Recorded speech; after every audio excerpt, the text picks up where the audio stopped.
സംസ്ഥാനത്ത് പ്രകൃതി ദുരന്തത്തിൽ മരണം 25ആയി ഉയർന്നു. 10 പേർ പരിക്കേറ്റ് ചികിത്സയിൽ തുടരുകയാണ്. 4 പേരെ കാണാനില്ല. സംസ്ഥാനത്ത് അതിതീവ്ര മഴ മുന്നറിയിപ്പ് തുടരുകയാണ്.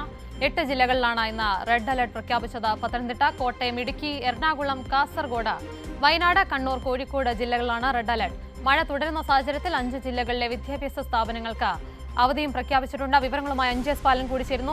അഞ്ജു, പലയിടങ്ങളിലും മഴയ്ക്ക് അല്പം ശമനമുണ്ടെങ്കിലും പലയിടങ്ങളിലും റെഡ് അലർട്ടാണ് തുടരുന്നത്. മാത്രമല്ല, മഴക്കെടുതിയിലെല്ലാം ഒരു വലിയ രീതിയിലുള്ള പ്രശ്നങ്ങൾ ഇപ്പോഴും നിലനിൽക്കുന്ന ഒരു സാഹചര്യമാണ്. ഈ ക്യാമ്പുകളിലെ അടക്കം അവസ്ഥ എങ്ങനെയാണെന്ന് അറിയേണ്ടതുണ്ട്. എന്തൊക്കെയാണ് വിവരങ്ങൾ?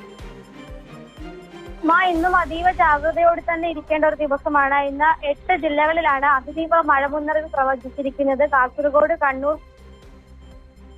എറണാകുളം, കോട്ടയം, ഇടുക്കി, പത്തനംതിട്ട ഈ ഇത്രയും ജില്ലകളിൽ അതിതീവ്ര മഴയ്ക്കാണ് ഇന്ന് മുന്നറിയിപ്പ് നൽകിയിട്ടുള്ളത്. അതുകൊണ്ട് തന്നെ വലിയ ജാഗ്രതയോടുകൂടി തന്നെ ഇരിക്കേണ്ടതുണ്ട്. ബാക്കി 4 ജില്ലകളിൽ ഓറഞ്ച് അലർട്ട് നൽകിയിട്ടുണ്ട്. അതായത് മലപ്പുറം, പാലക്കാട്, തൃശൂർ, ആലപ്പുഴ ജില്ലകളിൽ ഓറഞ്ച് അലർട്ടും ശേഷിക്കുന്ന 2 ജില്ലയായിട്ടുള്ള ആലപ്പുഴ, തിരുവനന്തപുരം ജില്ലകളിൽ യെല്ലോ അലേർട്ടുമാണ് നൽകിയിട്ടുള്ളത്. എന്തായാലും സംസ്ഥാനത്ത് ഇന്ന് എല്ലാ ജില്ലകളിലും മഴ മുന്നറിയിപ്പ് നൽകിയിട്ടുണ്ട്.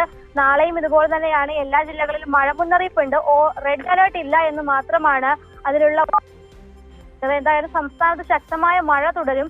അതിന്റേതായ ജാഗ്രതാ നിർദ്ദേശങ്ങളൊക്കെ പുലർത്തേണ്ടതുണ്ട്. മാത്രമല്ല, മത്സ്യബന്ധനത്തിന് വിലക്ക് ഏർപ്പെടുത്തിയിട്ടുണ്ട്. വ്യാഴാഴ്ച വരെ കേരള, കർണാടക, ലക്ഷദ്വീപ് തീരങ്ങളിൽ മത്സ്യബന്ധനത്തിന് വിലക്കും ഏർപ്പെടുത്തിയിട്ടുണ്ട്. മറ്റൊരു കാര്യം എന്ന് പറയുന്നത്, ഈ മഴ ഇങ്ങനെ അതിതീവ്രമായി തന്നെ തുടരുമ്പോൾ ഈ വെള്ളക്കെട്ട് ഇനിയും രൂക്ഷമാകാൻ തന്നെയായിരിക്കും ഒരു സാഹചര്യം. വെള്ളം ഒഴുകി പോകാനുള്ള ഒരു സാഹചര്യം കുറയും. അതുകൊണ്ട് തന്നെ ഈ ക്യാമ്പുകൾ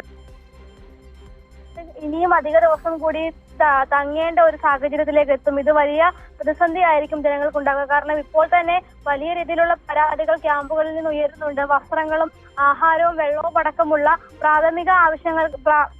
പ്രാഥമികമായി വേണ്ട കാര്യങ്ങൾ പോലും ലഭിക്കുന്നില്ല എന്നുള്ള പരാതികൾ ഉയരുന്നുണ്ട്. അപ്പൊ മഴ ശക്തി പ്രാപിക്കുമ്പോൾ ജനങ്ങൾക്ക് അതുകൂടി ഒരു ആശങ്കയായിട്ട് എന്തായാലും നിൽക്കുമെന്നുള്ള കാര്യത്തിൽ സംശയമൊന്നുമില്ല. മറ്റൊരു പ്രതിസന്ധി എന്ന് പറയുന്നത് കാറ്റാണ്. കാറ്റിന്റെ വേഗത മണിക്കൂറിൽ 60 കിലോമീറ്റർ വരെ കൂടാൻ സാധ്യതയുള്ളതായ ഒരു മുന്നറിയിപ്പ് കൂടി നൽകിയിട്ടുണ്ട്. അതിനും പ്രത്യേക ജാഗ്രത പാലിക്കണമെന്ന് കേന്ദ്ര കാലാവസ്ഥാ നിരീക്ഷണ വകുപ്പിൽ നിന്ന് മുന്നറിയിപ്പ് നൽകിയിട്ടുണ്ട്. എന്തായാലും മുൻകരുതലുകളൊക്കെ എടുത്തുകൊണ്ട് തന്നെ മുന്നോട്ട് പോകണം. ഇനി സംസ്ഥാന സർക്കാർ ഇതുമായി ബന്ധപ്പെട്ട കാര്യങ്ങൾ ഏകോപിപ്പിച്ച് മുന്നോട്ട് പോയാൽ മാത്രമേ ഈ ഒരു പ്രതിസന്ധിയിൽ നിന്ന് കേരളത്തിന് മറികടക്കാൻ കഴിയൂമാ.